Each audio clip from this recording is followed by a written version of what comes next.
Imagine if I told you that it would take 20 years to create a collective consciousness in the manufacturing or prefab industry, whatever it would. If I told you that, here's the difficulty that you would have is that if you knew it would take 20 years, it would take 18 years until you actually could be aware of a significant difference. Oh, wow. Because two people would turn to four would turn to eight, 16, 16 to 32, 32 to 64. So already in the first 5 years, there's only 64 people that are empowering people like you. And most of the people will quit before that. So it takes 18 years to get to 90% of the way there. I mean, that's 90% of the time. It takes to get to 25% of the way there. So what happens is 99% of the people quit by 18 years because they're only 25% of the way there, and they're all still telling Greg, you're crazy. Greg Sheldon here, your host of Metal, Steel, Manufacturing, and Business Pro podcast, where you learn everything about the metals and manufacturing industry that make your modern day life possible. All right, welcome everybody. Today we have the one and only David Meltzer, and it is a very great privilege to have him. There's so much to learn. We don't have a whole lot of time because he's such a busy man. David, welcome. Thank you for coming. I appreciate it. Of course. Thanks for having me and assisting me on my mission of empowering over 1 billion people to be happy. So hopefully we'll help people make a lot of money, help a lot of people, and have a lot of fun here today. Yeah, absolutely. Well, that's the plan, is to get to helping the audience learn some things, and maybe I can learn some things along the way too. Sounds good to me. That's always the goal. So what's it like being you, sir? You're very famous and you're all over the place, everywhere, all the time. What's that like?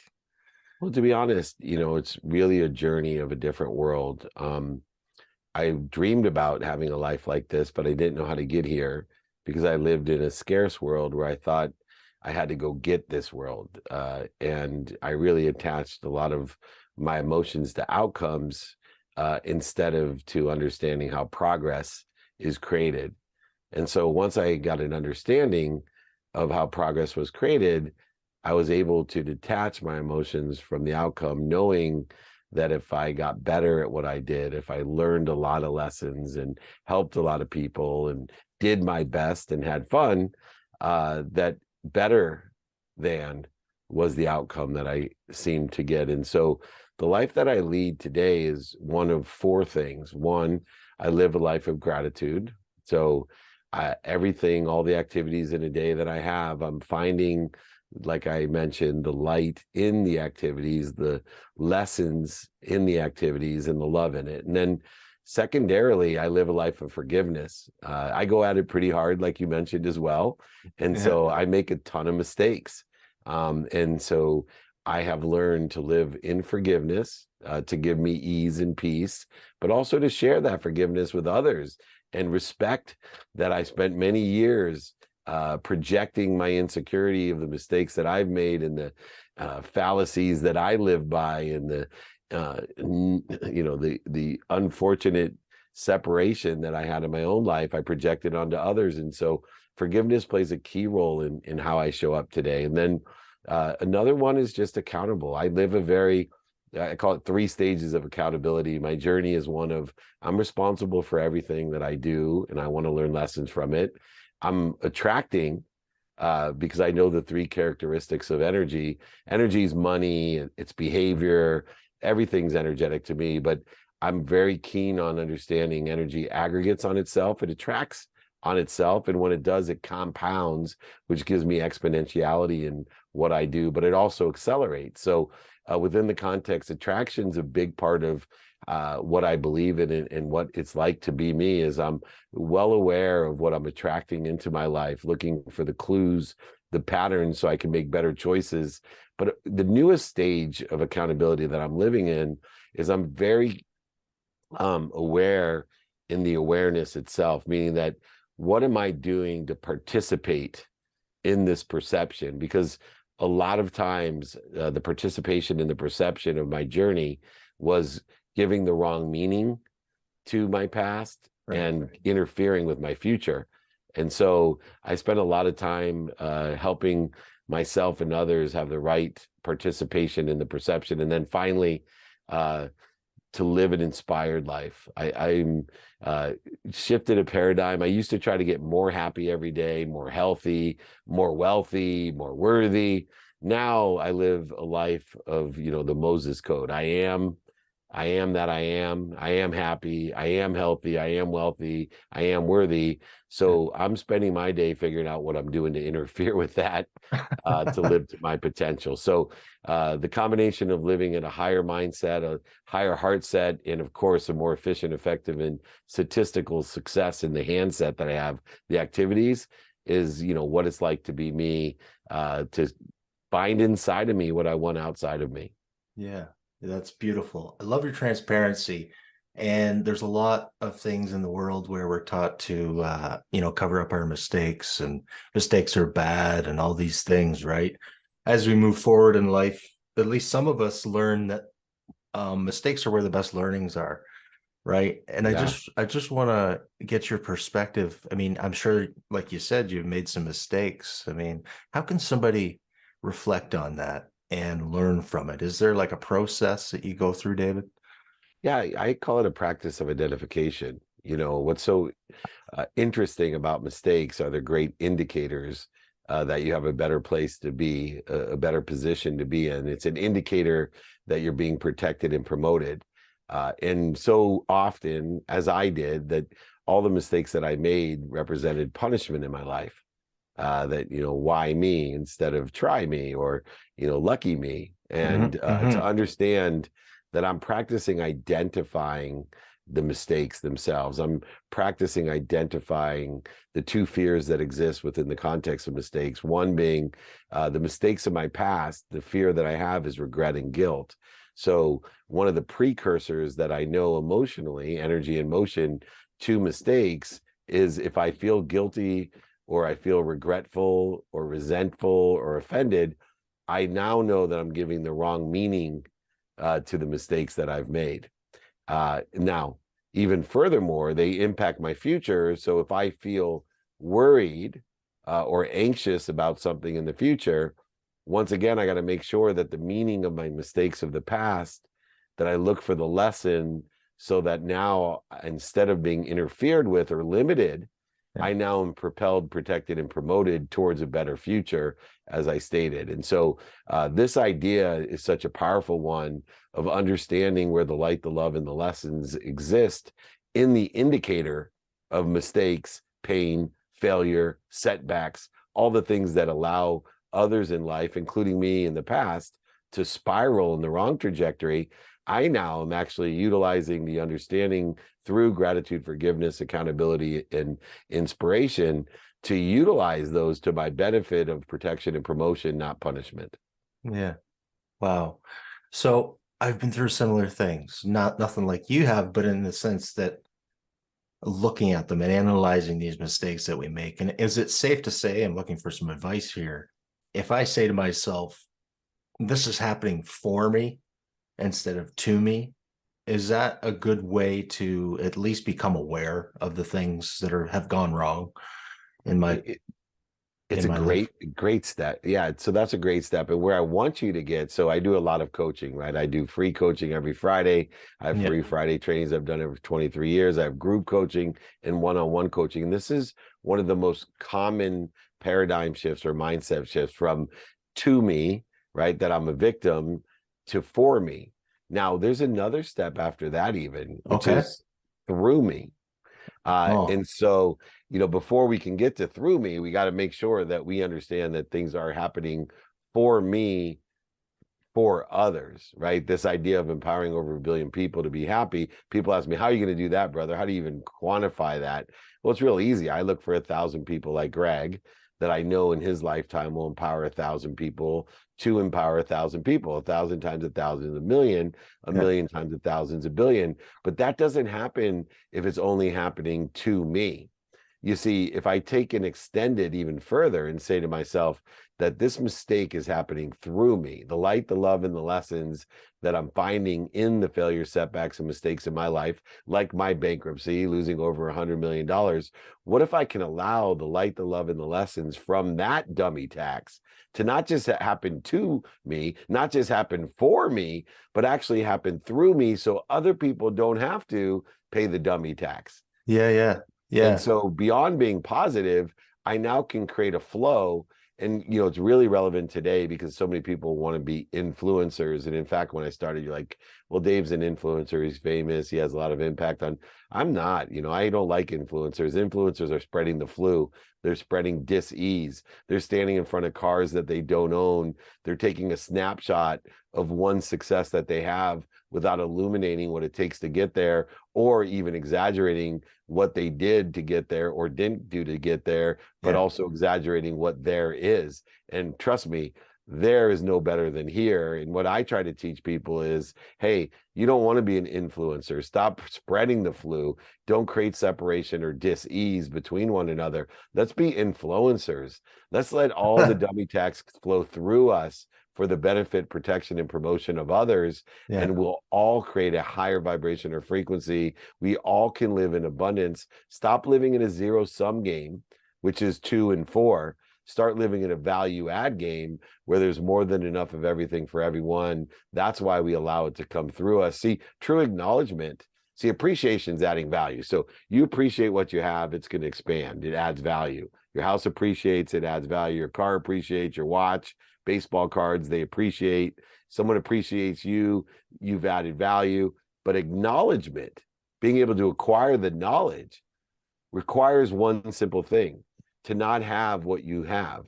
So either lose it, have it stolen, manipulated, or cheated from us, make a mistake, or give it away.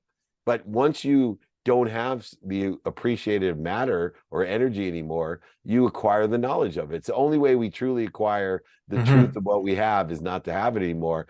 And so when we create a bigger vessel through appreciation, we empty it through acquiring the knowledge of it. Now is when we become influencers and ask for more to come through us for others. And this influencer process is completely congruent with aggregation, compounding, and acceleration, which are the 3 characteristics of energy, which only works in our benefit by positive behavior. So the more you appreciate, the more it'll aggregate, more it'll compound, the more it'll accelerate. The more you acquire knowledge, it aggregates, accelerates, and compounds.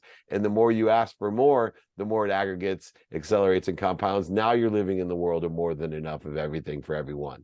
You're living in abundance. It's value add to everyone, not Yeah. zero sum. No trade negotiation, no Yeah. winners and losers, only winners. Yeah.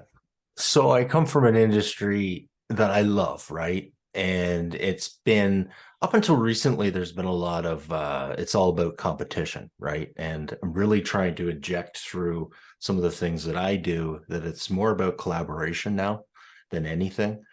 And I'm just wondering, is that how can we shift an industry? Like it's an older industry, right? It's in the metals industry and fabrication, and it's run by baby boomers, but we've got a new generation coming in. And I'm just wondering, how can we shift the idea as a collective in an industry from focusing on competition to focusing on collaboration? And we're getting there. We just need a little nudge, I think.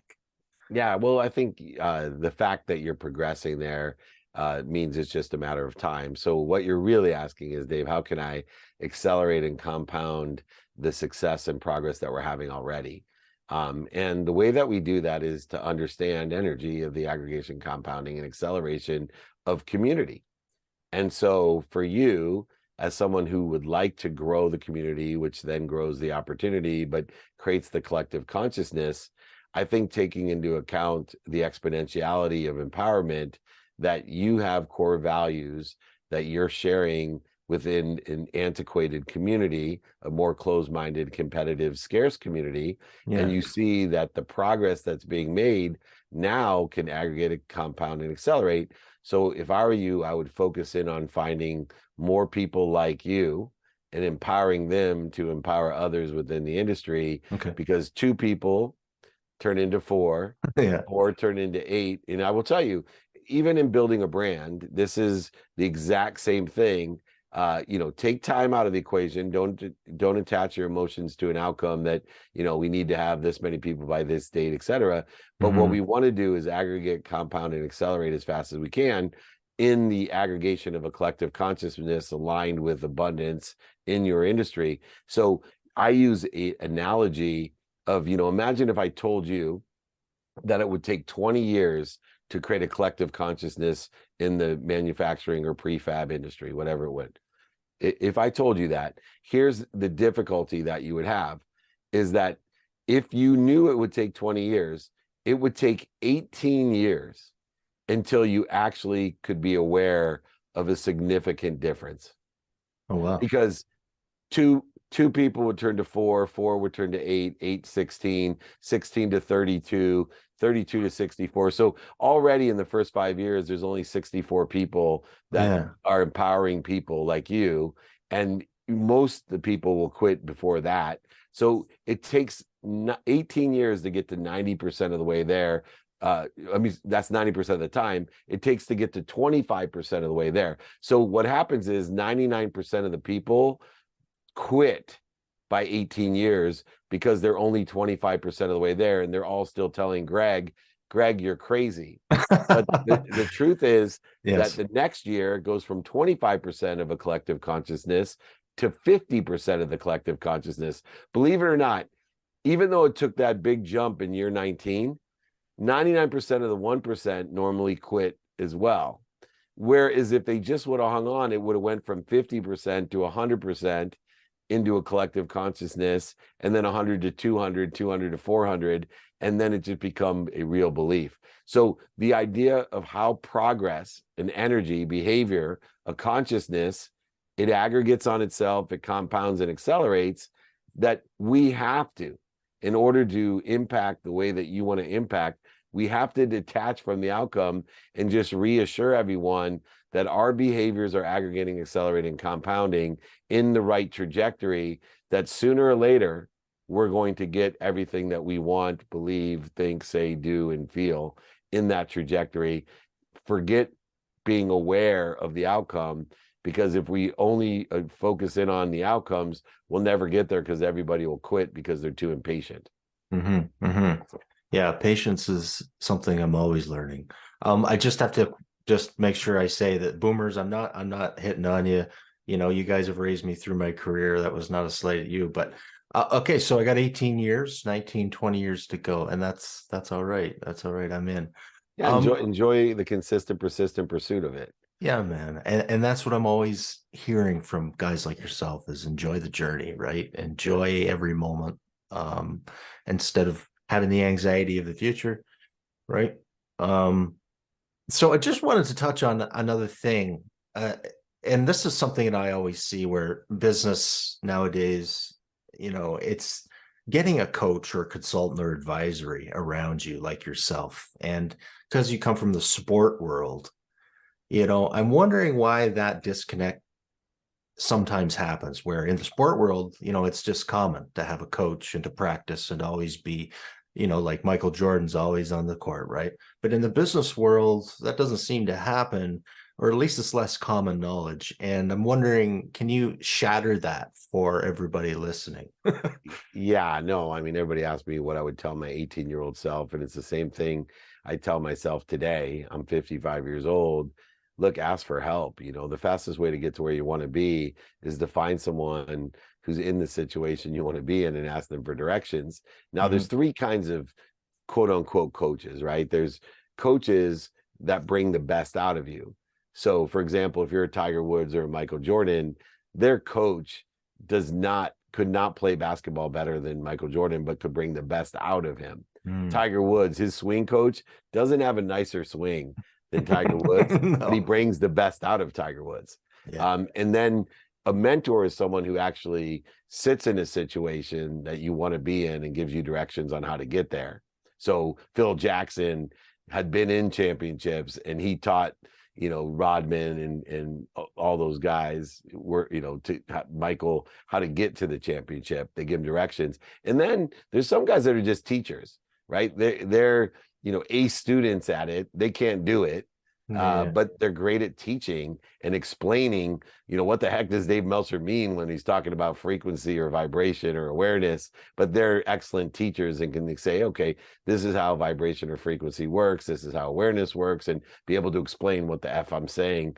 So I think, number one, understanding the 3 attributes of a good coach. Now, I find it really funny that you asked this question, because one of the biggest frustrations that I have is that I actually coach great athletes, legacy Hall of Famers that get out of the league, and then they want me to help them in business.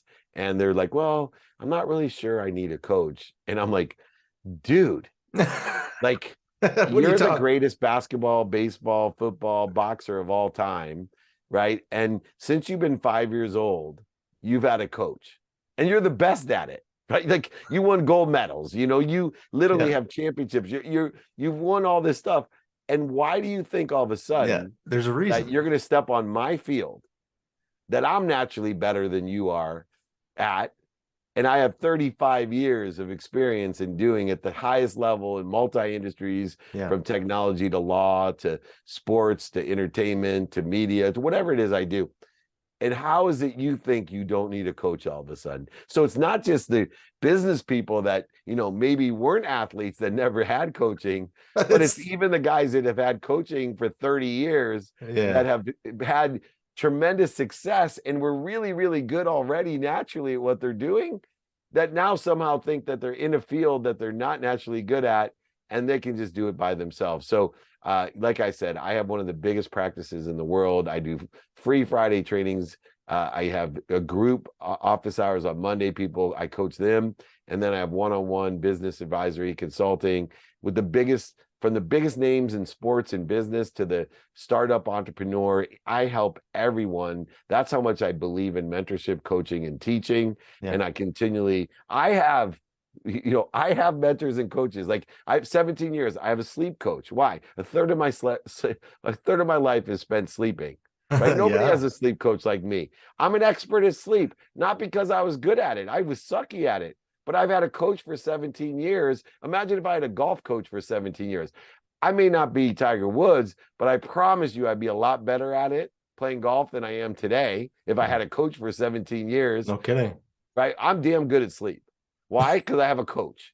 That's as simple as it, right? I have a nutrition coach, right? Because I eat every day. I want to be really good at eating the right foods at the right time, the right amounts. I might as well get the most energy out of it, right? It blows my mind. People go to bed at night, wake up more tired, and think that they got sleep down pat. That doesn't make any sense. What if you went out to eat and you left the meal and you were still hungry? That doesn't make sense.